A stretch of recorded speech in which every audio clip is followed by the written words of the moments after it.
Amerika terang-terangan mengatakan, kata Donald Trump, kami membantu Israel. Kami akan gelontorkan dana sebesar mungkin untuk membantu Israel. Kami akan jadikan Gaza itu neraka. Tapi uniknya Allah ganti kan. Bapak Ibu tengok hari ini. Maka dia katakan kami jadikan Gaza itu neraka. Allah tidak tinggal diam. Donald Trump hari ini menganggap diri dia Tuhan. Hanya saja di tengah umat manusia yang hari ini mencoba menutup mata, berhenti atau tertahan dengan kondisi mereka dalam memberikan bantuan kepada Palestina, Allah datangkan dari jalan yang lain. Donald Trump menantang Tuhan. Apa dia kata?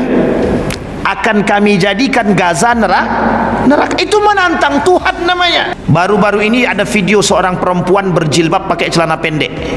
Dia DJ, menyanyikan lagu DJ dan memulai dengan Bismillahirrahmanirrahim. Kemudian dia mulai dengan musik DJ lagi. Kemudian dia ucapkan kalimat dalam Al-Quran, dia mainkan DJ lagi.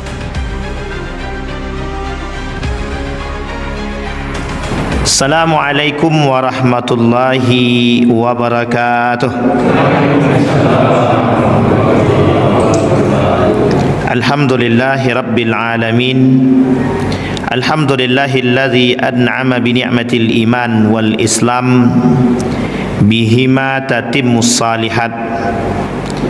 Ashhadu an la ilaha illallah wahdahu la syarika lah, wa ashhadu anna Muhammadan abduhu wa rasuluh la nabiyya ba'd. Allahumma salli wa sallim wa barik ala hadzal nabiyil karim. Allahumma salli ala Muhammad wa ala ali Muhammad fil alamin innaka Hamidum Majid. Ya ayyuhan nasu taqu rabbakumul ladzi khalaqakum min nafsin wahidah wa khalaqa minha zawjaha wa batha minhuma rijalan katsiran wa nisaa wattaqullaha alladzi tasaaluna bihi wal arham innallaha kana 'alaikum raqiba. Wa qala Allah ta'ala ya ayyuhalladzina amanu taqullaha wa qulu qawlan sadida yuslih lakum a'malakum wa yaghfir lakum dhunubakum wa may yuti'illaha wa rasulahu faqad faza fawzan 'azima. Puji syukur kehadiran Allah atas limpahan rahmat dengan mengucapkan alhamdulillahirabbil alamin. Bersalawat kepada Nabi dengan mengucapkan Allahumma salli ala Muhammad wa ala ali Muhammad fil alamin innaka Hamidum Majid. Bapak Ibu sekalian yang berbahagia, mudah-mudahan di maghrib ini Allah limpahkan rahmat dan karunia-Nya kepada kita semua. Allah jadikan kita orang-orang yang selalu bersyukur akan segala nikmat-Nya. Allah jadikan keluarga kita keluarga yang sakinah, mawaddah, warahmah, yang taat kepada Allah. Allah anugerahkan kita anak-anak yang saleh dan salehah. Allah istiqamahkan kita dalam ketaatan dan kebaikan. Allah jadikan kita mati dalam keadaan husnul khatimah. Baik Bapak Ibu sekalian yang berbahagia, di maghrib ini kita akan mencoba memahami ayat Al-Quran yang disampaikan oleh Allah di dalam Al-Quran, terkhusus dalam surat Al-Munafiqun, surat ke-63 ayat ke-4. Kata Allah di dalam Al-Quran, wa idza ra'aitahum tu'jibuka ajsamuhum wa yaqulu tasma' liqaulihim ka'annahum khushubun musannadah yahsabuna kulla sayhatin 'alaihim humul aduwwu fahdharhum qatalahumullah anna yu'fakun. Kemudian kalimat selanjutnya yang tak kalah penting bagi kita hari ini Bapak Ibu, terkhusus hari ini, artinya pada akhir zaman ini. Kata Nabi, ya ayuhan Nabi jahidil kuffara. Kata Allah kepada Nabi, ya ayuhan Nabi jahidil kuffara wal munafiqina waghluz alaihim wa ma'wahum jahannam wa bi'sal masir. Kalimat akhir daripada ayatnya yang disampaikan oleh Allah di dalam Al-Quran dalam surat Al-Baqarah ayat 12. Ala innahum humul mufsiduna walakin la yash'urun, kata Allah. Baik Bapak Ibu sekalian yang berbahagia, Ada 3 ayat yang kita sampaikan di malam hari ini. Ayat yang pertama berbicara tentang wa idza ra'aitahum tu'jibuka ajsamuhum wa yaqulu tasma' liqaulihim ka'annahum khushubun musannadah yahsabuna kulla sayhatin 'alaihim humul adu fahdharhum qatalahumullah anna yufakun. Kata Allah dalam Al-Quran, orang munafik adalah musuh paling nyata bagi orang beriman. Maka kata Allah fahdharuhum, arti fahdharuhum itu tinggalkan mereka, jangan duduk bersama dengan mereka. An idza sami'tum ayati, kata Allah, ketika kalian mendengar ayatku, kata Allah, yustahza'u bihi, mereka orang-orang munafik dan orang-orang kafir mempermainkan dan mengolok-olok ayatku, kata dia. Mereka hina ayat Al-Quran, mereka hina Al-Quran, mereka hina Islam, mereka lecehkan Islam, kata Allah. Yustahza'u bihi, kemudian mereka mengolok-olok syariat-syariat Islam. Kemudian Allah kata, fala taq'udu ma'ahum, jangan kalian duduk bersama mereka. Tak boleh kita duduk dengan orang-orang seperti itu. Tak boleh kita duduk dengan orang yang jelas-jelas mendukung orang Yahudi, orang Nasrani, orang kafir yang memerang Islam. Tak boleh kita membantu orang kafir yang memerangi Islam. Tak boleh kita duduk bersama orang-orang munafik yang melecehkan Islam, yang tak suka dengan syariat Islam, yang membuat kabur urusan Islam, yang membuat kita ragu terhadap agama Islam. Tak boleh kita duduk. Kata Allah, fala taqudu ma'ahum, jangan kalian duduk bersama mereka. Kalau kita masih duduk bersama mereka, kata Allah, idzan antum mithluhum, kata dia, jadi kalian sama dengan mereka, kata Allah. Ayat selanjutnya yang ingin kita coba angkat Bapak Ibu, dalam ayat yang kedua yang tadi kita bacakan. Tadi ada 3 ayat, ayat yang kedua, ya ayuhan nabi jahidil kufar, Nabi, kata Allah, wahai para nabi, kalian perangi orang-orang kafir itu, perangi, wal munafik, dan orang munafik. Garis bawahi kalimatnya Bapak Ibu, wahai para nabi, tolong kalian perangi orang kafir dan orang munafik. Sampai di sini bisa dipahami siapa yang disuruh diperangi oleh Allah? Orang kafir, orang munafik. Orang kafir dan orang munafik ini selalu bekerja sama. Kata orang munafik, di mana ada keuntungan di situ ada aku. Kata orang munafik, di mana ada keuntungan di situ ada aku. Tapi kalau tak ada duitnya di situ, tak ada untungnya, dia tak mau, maka bukan munafik dia. Makanya Allah kata dalam Al-Quran dalam ayat yang lain, wa idza laqul ladzina amanu qalu amanna, kalau kami bertemu dengan orang beriman seperti kalian, kami bersama dengan kalian. Wa idza khalau ila syayatinihim, kalau nanti mereka dah kembali kepada setan-setan mereka, kata Allah, mereka akan sama seperti para setan itu. Memang begitu kata Allah dalam Al-Quran, syayatinihim, berarti kan jamak daripada kalimat syaitan, setan. Jadi Bapak Ibu sekalian yang berbahagia, kata Allah kepada Nabi, wahai para Nabi, perangi orang kafir, perangi orang munafik. Sekarang saya tanya Bapak Ibu, siapa orang kafir itu hari ini? Yang dimaksud oleh Allah, orang kafir hari ini yang harus kita perangi, orang kafir yang memerangi kita. Namanya kafir harbi namanya. Kafir apa namanya? Harbi. Kafir harbi itu orang kafir yang menyerang kita. Contoh, Amerika, Jerman, Perancis, Inggris, Yahudi, Israel, kan begitu. Kalau mereka menyerang kita, kita harus mereka. Kita harus. Masa mereka serang kita diam, kita terima? Itu namanya bunuh diri. Kebodohan namanya. Tapi perangnya Bapak Ibu sekalian yang berbahagia bukan dengan senjata, tapi perangnya dengan otak. Perangnya dengan apa? Tidak dengan senjata. Tapi ada yang berperang dengan senjata? Ada. Apa contohnya yang berperang dengan senjata hari ini? Palestina dengan Israel. Ni tolong abang-abang ganting siap-siap. Palestina dengan Israel itu sedang baku hantam.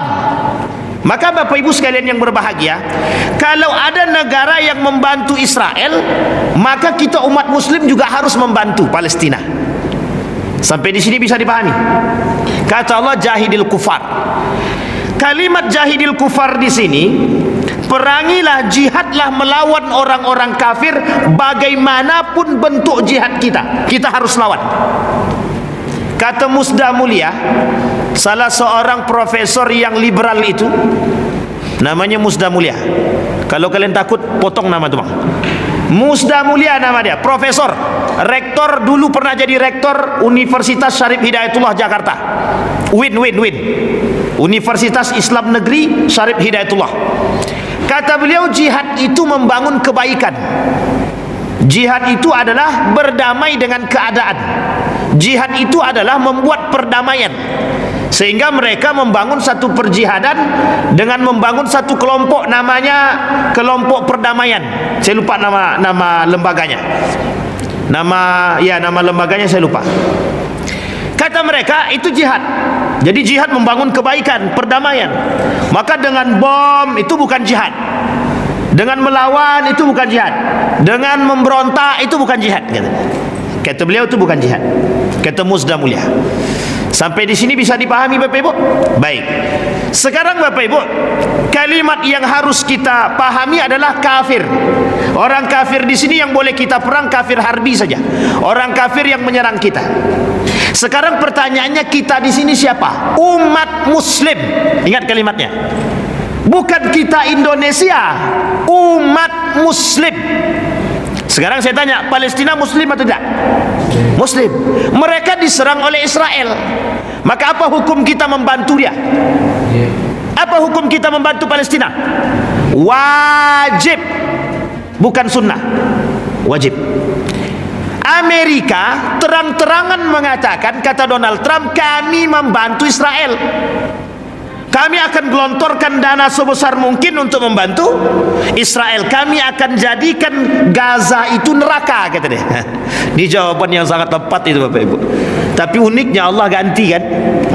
Bapak Ibu tengok hari ini, kita patut bersyukur kepada Allah. Ingat Bapak Ibu dalam kalimat yang lain. Kata Allah di dalam Al-Quran itu, Allah tidak akan membiarkan orang beriman. Tidak akan Allah biarkan. Tidak akan. Maka Allah akan membalas itu Bapak Ibu. Akan Allah balas. Masalahnya Bapak Ibu, kita perlu bersabar untuk melihat bagaimana cara Allah membalas. Yang dilakukan oleh Donald Trump hari ini itu bukan Palestina, tapi yang dilakukan Donald Trump hari ini adalah pelecehan terhadap Islam. Itu yang paling penting. Maka dia katakan, kami jadikan Gaza itu neraka. Allah tidak tinggal diam. Masih ingat Bapak Ibu siapa yang kita ingatkan? Masih ingat Raja Abraha yang ingin menghancurkan Ka'bah? Apa kata Abdul Muttalib? Itu rumah Tuhan. Aku serahkan kepada Tuhan. Aku serahkan kepada Allah. Silakan kalau kalian menghancurkan. Aku cuma minta kambing-kambing aku, kata dia. Coba, apa kata Abraha? Masa sekelas Abdul Muttalib yang dipikirkan cuma kambing-kambing dia saja. Kenapa? Karena Abdul Muttalib tidak memiliki, tidak memiliki Ka'bah. Yang memiliki Ka'bah itu Allah. Apa kata Abdul Muttalib? Aku serahkan kepada Allah. Itu urusan Allah. Rumahnya Allah, urusan Allah. Apa yang Allah ganti? Allah jadikan kemudian, Allah turunkan, Allah kirimkan bara api. Batu-batu kecil yang berapi untuk membunuh musuhnya. Hari ini Bapak Ibu, Allah tampakkan kekuasaannya. Mereka sedang mengancam Allah.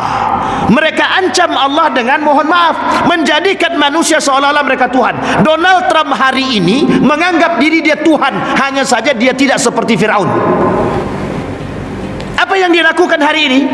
Dia ingin hancurkan semuanya organisasi-organisasi Islam yang memerangi mereka. Sampai di sini paham Bapak Ibu? Ini sistem perang mereka Bapak Ibu. Hari ini mereka tampakkan dua sekaligus. Kebencian mereka terhadap Islam mereka tampakkan dengan dua gerakan sekaligus. Satu perang, yang kedua perang pemikiran. Barang mereka hari ini mereka hancurkan. Donald Trump dengan keamerikaannya hari ini ingin ikut membumi hanguskan Palestina. Itu yang dihancurkan sama dia bukan Palestina, umat Muslim. Ingat itu. Kalau mereka katakan ini jalur politiknya antara Israel dan Palestina dan Amerika, salah kaprah. Yang ingin mereka lakukan adalah penaklukan agama. Sampai di sini paham Bapak Ibu? Kalaulah ada unsur politik terhadap gerakan tertentu, baik yang mereka perangi hari ini, itu sebagai simbol. Kenapa? Karena cuman kelompok-kelompok itu yang berani berjihad hari ini. Kenapa kok cuman itu? Kembali ke Indonesia tak ada yang mau berjihad. Itu kelemahan umat muslim hari ini. Kelemahan umat muslim hari ini tidak berani berjihad. Makanya mohon maaf, ketika ditantang untuk bermain dengan masalah hal demikian, mereka lawan. Sekalipun tantangannya harus berhadapan dengan Amerika. Amerika memberikan bantuan kuat kepada Israel. Tapi Allah berkata lain. Di tengah umat manusia yang hari ini mencoba menutup mata, berhenti atau tertahan dengan kondisi mereka dalam memberikan bantuan kepada Palestina, Allah datangkan dari jalan yang lain untuk menghancurkan kenyataannya. Donald Trump menantang Tuhan.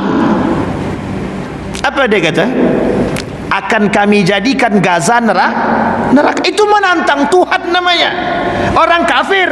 Maka hukum kita mengatakan berjihad mereka itu wajib sebenarnya. Makanya kata Allah jahidil kufar.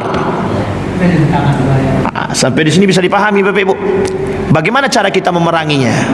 Cara kita memeranginya, jangan tonton film Amerika tuh. Film-film yang ada berbau Amerika jangan tonton. Produk-produk Amerika jangan dibeli. Kalau sudah terbeli biarkanlah. Kalau belum terbeli jangan dibeli. Kalau kita tak sanggup untuk berperang datang melawan mereka. Mohon maaf Bapak Ibu, hubungan bilateral antara Indonesia dengan Amerika, kalau kita usik kita rusak. Oke, kita tak bisa berperang dengan cara yang demikian. Kita termasuk negara yang lemah, mohon maaf. Kalau memang itu dalam pandangan mereka.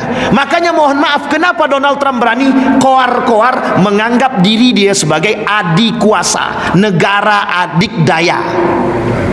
Sampai di sini paham Bapak Ibu? Satu. Perang yang kedua yang dilakukan oleh Donald Trump terhadap umat muslim hari ini, anti-Islam. Sampai di sini paham Bapak Ibu? Namanya Islam. Simbol Islam hari ini adalah Donald Trump yang dengan lantang mengatakan kebenaran terhadap Islam. Sampai di sini paham? Kalau Bapak Ibu tak sadar juga, kita ini tak sadar juga dengan gerakan yang mereka lakukan menghancurkan kita, sampai kapan kita mau sadar? Masih juga kita nikmati produk-produk mereka, masih juga kita tonton film-film mereka, masih juga kita mau, mohon maaf, membantu mereka. Salah satu gerakan yang nampak hari ini kita membantu kaum Israel dan Amerika dengan membeli produk-produk mereka. Yang masih membeli produk Israel dan produk Amerika munafik. Munafik. Sampai di sini paham Bapak Ibu? Ini penting Bapak Ibu. Begitu cara dia menghancurkan Palestina, begitu kita bisa diam. Harusnya kita lebih gencar melawan itu. Bagaimana cara kita melawannya? Mendukung Palestina lebih kencang lagi.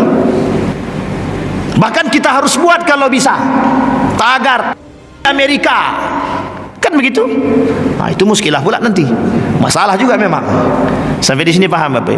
Mereka tidak suka dengan Islam.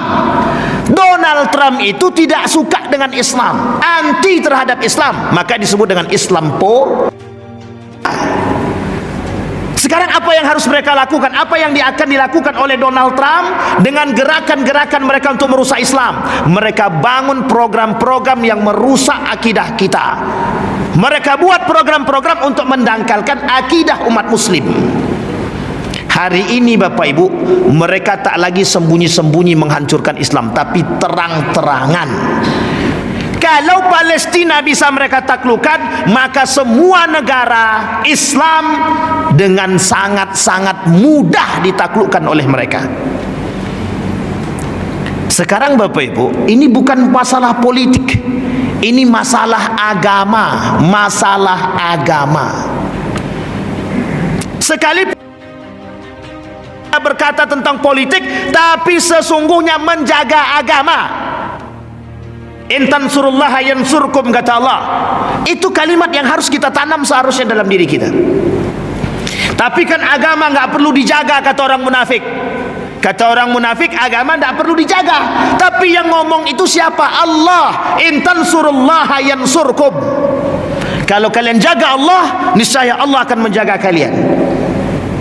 Bapak Ibu sekalian yang berbahagia, sekarang saya tanya Bapak Ibu, mengapa Palestina itu kok masih bertahan di, orang rakyat Palestina kok masih bertahan di sana?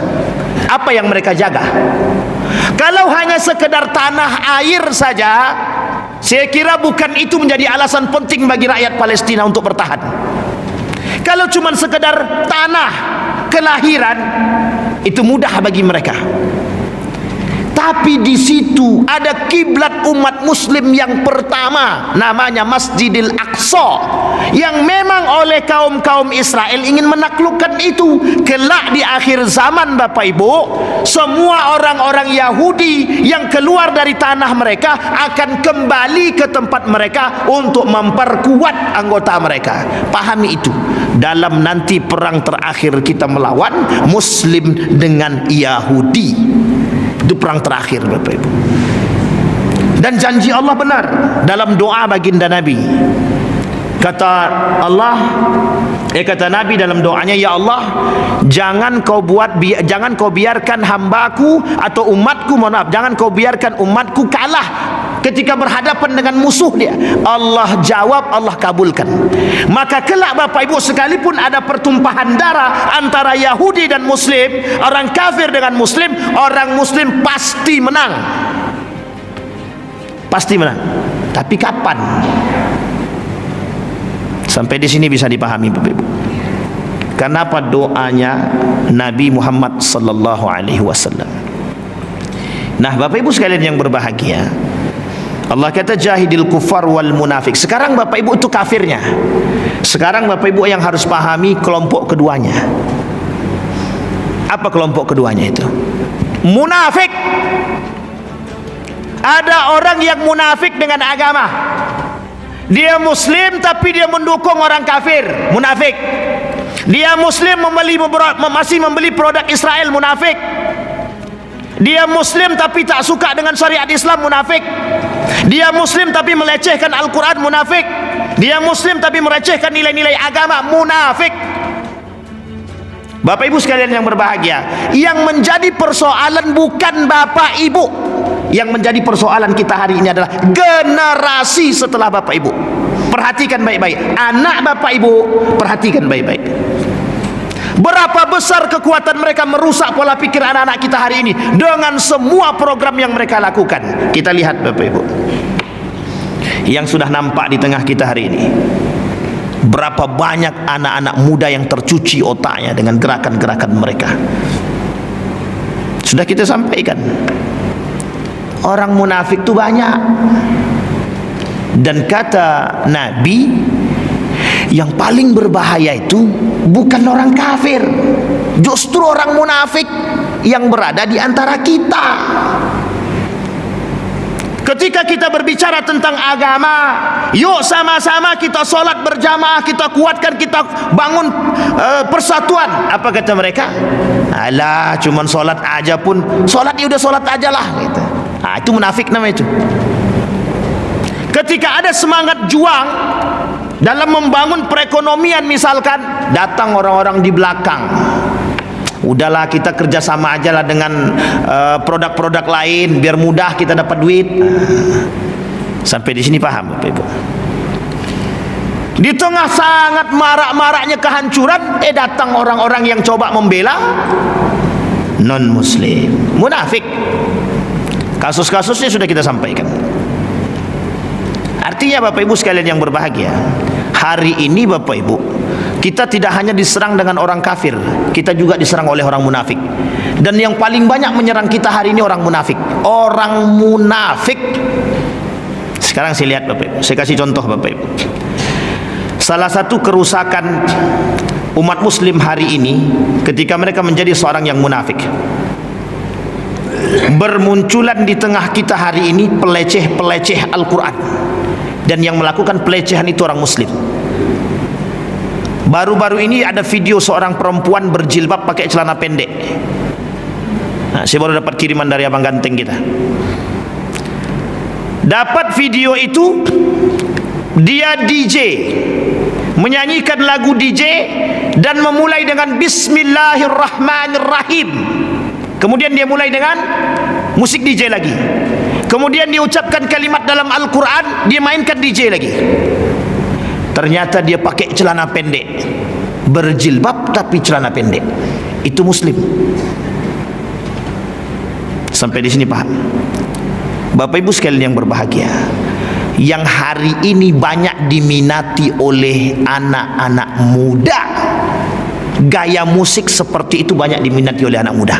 Dan bukan kafir saja, termasuk umat muslim. Tapi uniknya, anak muda hari ini tak sadar. Mereka menganggap apa yang dilakukan oleh mereka tersebut seperti yang dilakukan oleh Ahmad Dhani. Apa yang dilakukan oleh Ahmad Dhani? Memulai acara konser dia dengan bismillah yang diiringi dengan irama yang tak sesuai dengan ajaran agama. Itu yang dilakukan oleh Ahmad Dhani. Muslim kan dia? Muslim.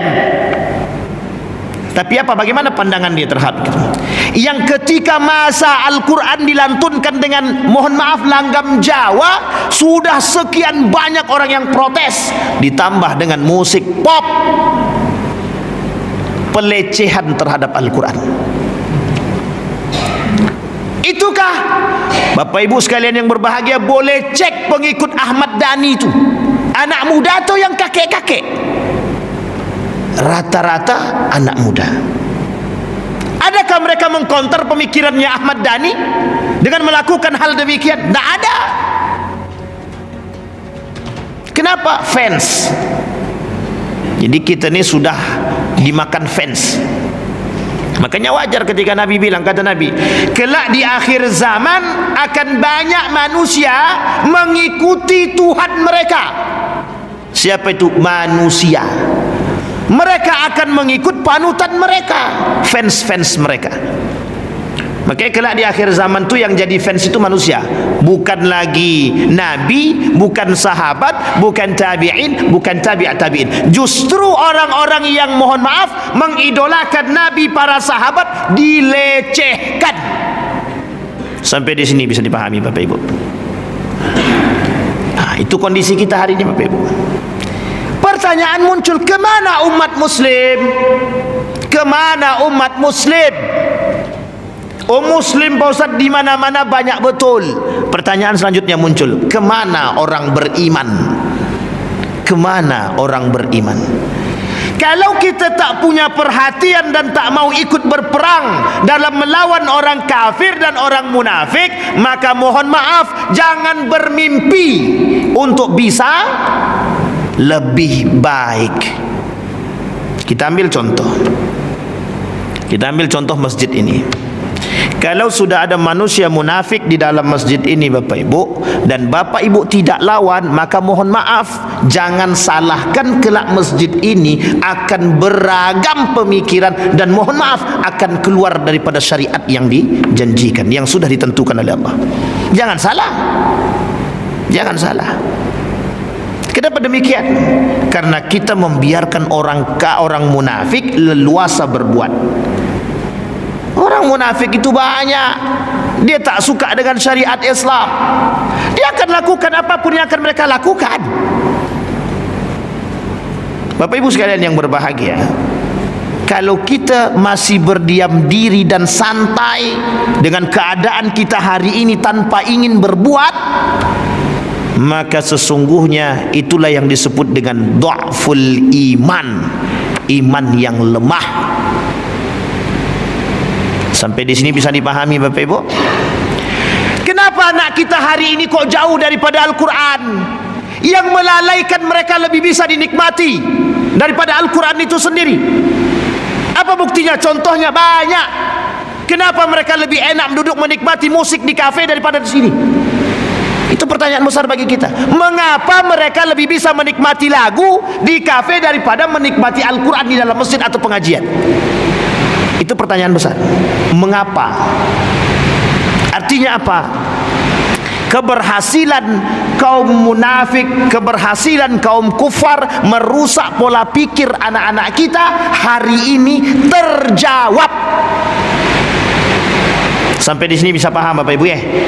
Betapa bisa musik untuk dinikmati. Sekarang saya tanya ibu-ibu. Ibu-ibu dulu kita tanya. Lebih nikmat mana mendengarkan lagu selimut tetangga atau baca Quran? Baca Quran Ustaz. Iya di sini, di luar kita tak tahu. Berapa lebih banyak mana? Lebih banyak mendengarkan musik atau Al-Quran di rumah? Nih bapak-bapak yang mau jujur silakan jujur. Lebih banyak mana yang bapak-bapak dengarkan di rumah? Musik atau baca Quran? Mana tuh? Lebih banyak mana tuh kira-kira? Musik atau baca Quran? Baca Quran 5 menit ngantuk Ustaz. Dengarkan musik setengah jam lebih pun tak ngantuk-ngantuk. Itu dia. Jangan salah. Wong di rumah saja lebih bisa menikmati musik daripada di kafe. Apa tak lagi di kafe? Lebih bisa lagi mereka nikmati.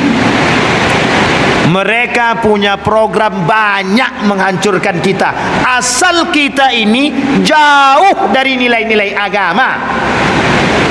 Pertanyaannya adalah, seberapa banyak yang bisa menikmati musik DJ? Uniknya, ketika musik tersebut dinyanyikan dengan lantunan Al-Quran, tidak ada sedikit pun yang mau protes, kecuali orang-orang yang beriman. Artinya apa Bapak Ibu? Mencampur adukkan yang syubhat, mencampur adukkan yang halal dan yang haram, sehingga kita tidak tahu lagi mana yang halal, mana yang haram. Kalaulah mohon maaf kita berdiam dengan perbuatan mereka yang melecehkan Al-Quran, menyanyikan dengan lagu pop, dengan irama pop, menyanyikan dengan irama DJ, mengaji dengan irama-irama seperti itu, jadinya syubhat. Tapi kalau kita diamkan, tidak ada yang menyalahkan, maka kelak akan lebih banyak berbuat demikian. Masih banyak lagi. Kenapa kita diam? Kenapa kita anggap biasa? Sama. Kelak ada perempuan berjilbab tapi pakai celana pendek, kita tak berani tegur, kita tak berani katakan itu salah, maka akan lebih banyak perempuan yang keluar dan menggunakan kerudung selain daripada orang tersebut. Kenapa? Karena umat muslim hari ini diam, tidak berani menegur yang salah, tidak berani menegur yang berbuat maksiat. Sehingga apa yang terjadi? Kemaksiatan didiamkan, kemungkaran didiamkan. Yang terjadi apa? Pembiasaan terhadap yang salah. Coba perhatikan kalimat yang saya sampaikan, kalimat ini. Ini kalimat yang sederhana. Lebih baik mana? Anak salat di masjid atau di rumah? Lebih baik mana? Anak salat di masjid atau di rumah? Ibu-ibu, lebih baik mana anak solat di masjid apa di rumah? Sekarang saya tanya lagi, lebih baik mana? Yang penting dia solat meskipun nggak ke masjid, atau dia tidak ke masjid dan tidak solat? Lebih baik mana? Yang penting dia solat meskipun tidak ke masjid, atau dia tidak ke masjid, tidak solat? Lebih baik mana? Lebih baik yang penting dia solat, kan begitu? Nah sekarang saya tanya, lebih baik mana? Solat di masjid atau solat di kafe? Oke, masjid. Sekarang saya tanya lagi, lebih baik mana? Meskipun dia di kafe tapi solat, daripada dia di kafe tapi tidak solat? Lebih baik mana? Lebih baik yang penting dia solat meskipun di kafe kan, daripada dia tidak solat, betul?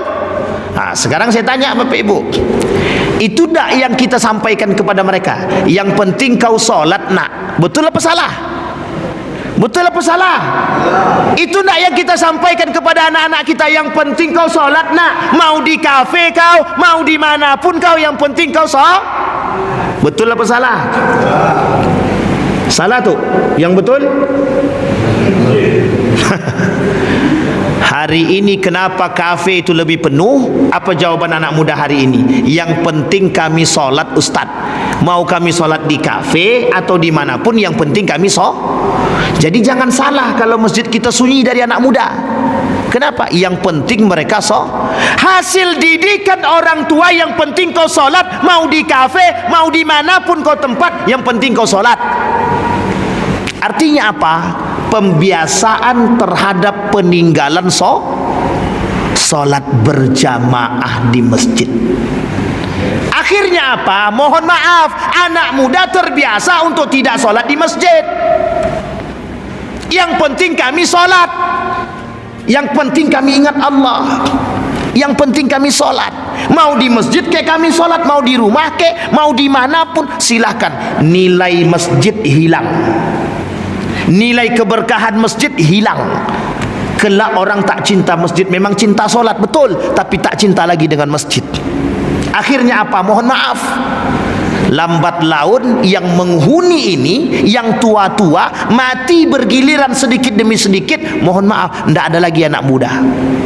Masjid sunyi. Kenapa? Dibiasakan mengatakan kepada mereka, yang penting kau solat. Mau di masjid kek, mau di rumah kek, mau di mana kek, yang penting kau jangan lupa solat. Itu pernyataan yang salah. Kalau bisa nak solat di masjid kalau tak sakit, kalau tak ada uzur, solat di masjid. Kemanapun kau pergi, kalau bisa solat di masjid. Nongkrong di kafe, cari masjid, solat di masjid. Begitu harusnya kita tanamkan kepada anak-anak kita. Artinya apa? Modal fikiran saja kita sudah membuat kebiasaan dalam lingkungan kita. Artinya apa? Kita tak pernah paksakan mereka ke masjid kok. Kita tak pernah paksakan mereka mengaji kok. Kita tak pernah kasih mereka, mohon maaf, hukuman kalau mereka tak solat, kalau mereka tak ngaji, kalau mereka tidak melakukan ibadah. Kita biasa-biasa saja kok. Di sekolah kalau mereka nggak buat PR, ada guru yang menghukum. Di rumah kalau kami tak solat sudah biasa. Kenapa? Orang tuanya tak solat. Mohon maaf Bapak Ibu. Artinya apa? Artinya akan banyak bermunculan manusia-manusia munafik di tengah-tengah umat muslim hari ini. Nabi kata begitu. Kelak kata Nabi, di akhir zaman akan muncul 30 kadzab. Kata Nabi, kelak di akhir zaman akan muncul 30 manusia penipu, pendusta. Salah satu karakter orang munafik apa? Dusta. Kalaulah cuma 30, itu bahasa kiasan. Artinya adalah akan muncul umat-umat yang lain dari kalangan umat muslim itu para pendusta. Siapa mereka? Orang munafik. Yang berani berdusta siapa? Munafik. Apakah orang beriman harus berdusta? Tidak. Berarti yang berdusta siapa? Munafik. Makanya kata Allah, jahidil kuffar wal munafik. Perangi orang kafir yang memerangi kita. Seperti Amerika yang memerangi umat muslim, perangi. Seperti orang kafir yang menjadi tangannya orang munafik menjadi tangannya orang kafir untuk merusak Islam, kita harus perangi. Kalaulah kafe itu merusak anak kita, kita harus perangi. Bagaimana cara kita memerangi? Jangan dibakar kafenya. Panggil anak tu. Kalau kau masih tak solat, jangan kau pernah balik ke rumahnya. Kata anaknya, okey. Itu pula masalahnya anak zaman sekarang tu. Semakin kita kasih rambu-rambu, semakin dilawan ya Pak. Kalau kau tak mau ngaji, kalau kau tak mau solat, jangan pernah kau tinggal di rumah ni. Wah, kata anaknya, okey mak, kalau itu maunya mak, jangan mak cari aku ya kalau aku pergi. Seminggu pergi anak tadi, goyang iman maknya. Aduh, kemana anakku ni ya? Kata dia, dicari juga kan mak. mak cari juga kan.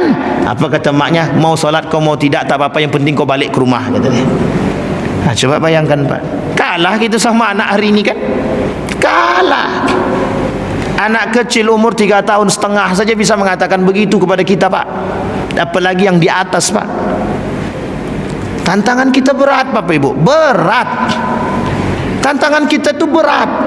Musuh kita yang nyata itu memang orang munafik, itu jauh lebih berat daripada orang kafir itu sendiri. Karena orang munafik itu berada di antara kita. Mereka kadang membantu orang kafir, kadang mereka bersama kita, kita tidak tahu. Itu buktinya.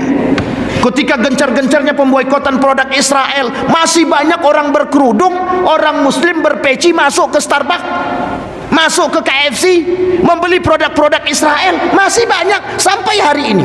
Pertanyaan muncul, kemana rasa mereka? Apa mereka punya rasa? Apa mereka punya hati? Tidak punya. Sampai di sini bisa dipahami Bapak Ibu. Nah, begitulah keadaan kita. Nah, apa yang harus kita lakukan? Kembali kepada ayat tadi, jahidil kufar. Satu, kita harus perangi orang kafir. Bagaimana cara kita memerangi? Orang kafir tidak suka dengan Islam. Kalau kita dekat dengan Islam, maka cara kita melawan mereka semakin dekat dengan Islam.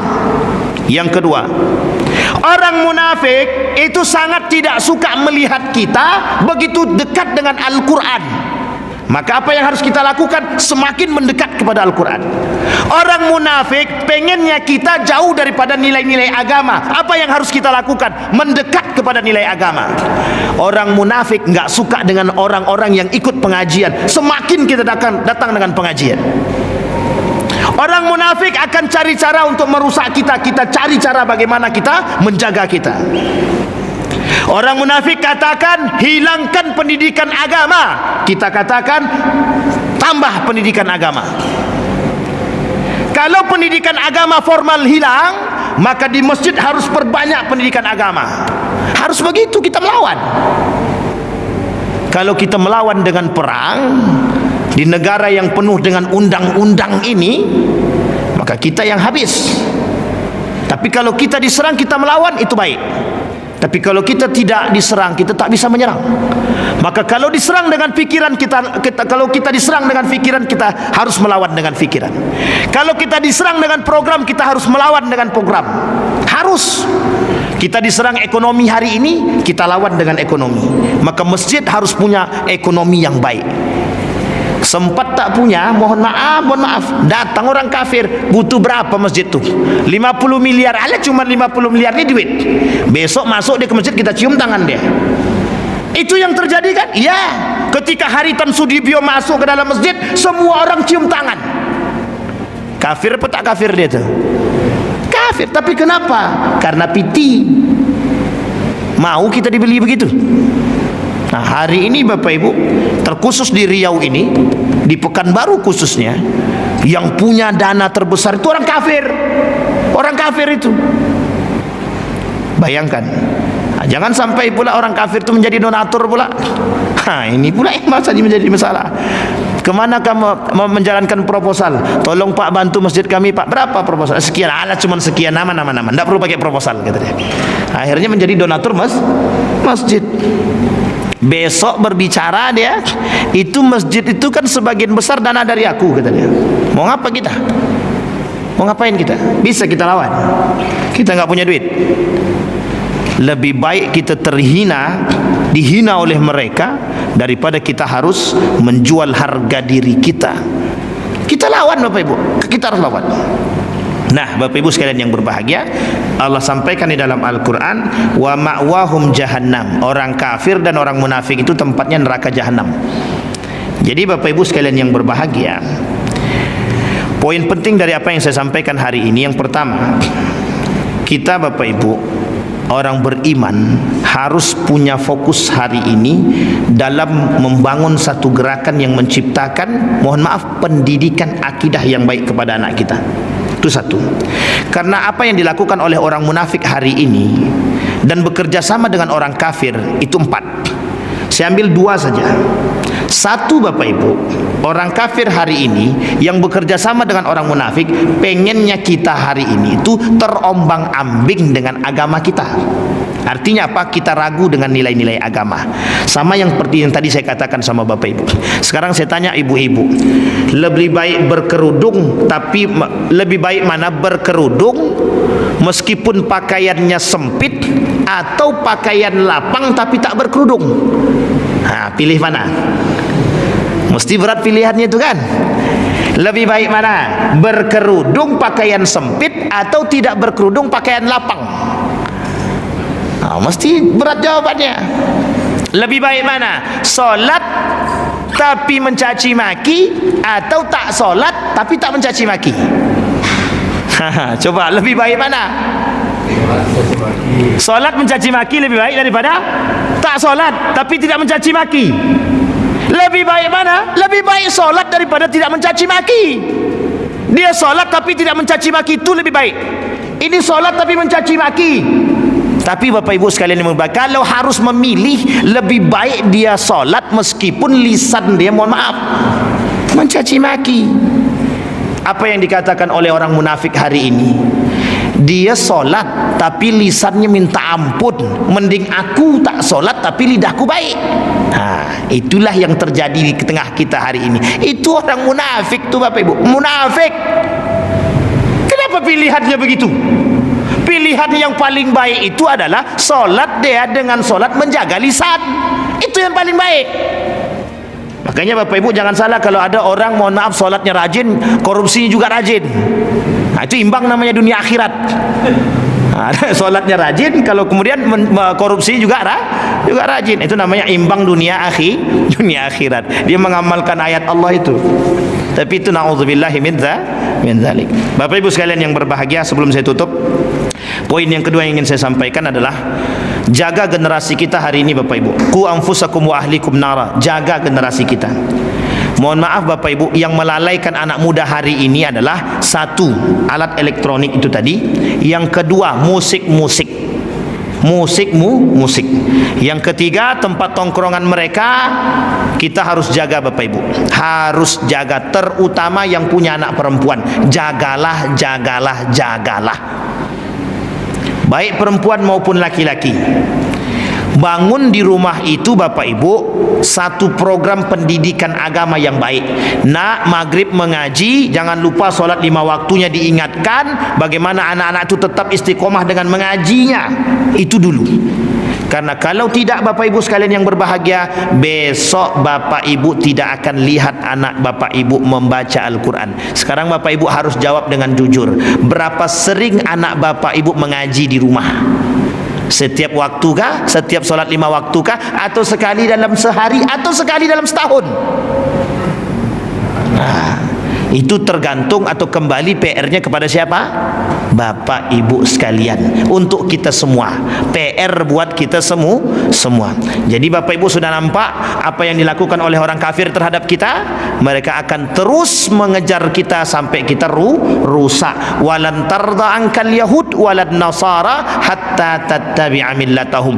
Mereka tidak akan pernah berhenti merusak kita sampai kita mengikuti agama mereka. Mudah-mudahan ada manfaatnya bagi kita semua. Mudah-mudahan bisa menjadi penuntun bagi kita agar bisa menciptakan keluarga yang baik, keluarga yang dekat kepada Allah, anak-anak yang takut kepada Allah, anak-anak yang istiqamah atau keluarga yang istiqamah dalam ketaatan dan kebaikan kepada Allah. Amin ya rabbal alamin. Fa'tabiru ya ulil absar la'allakum tuflihun. Assalamualaikum warahmatullahi wabarakatuh.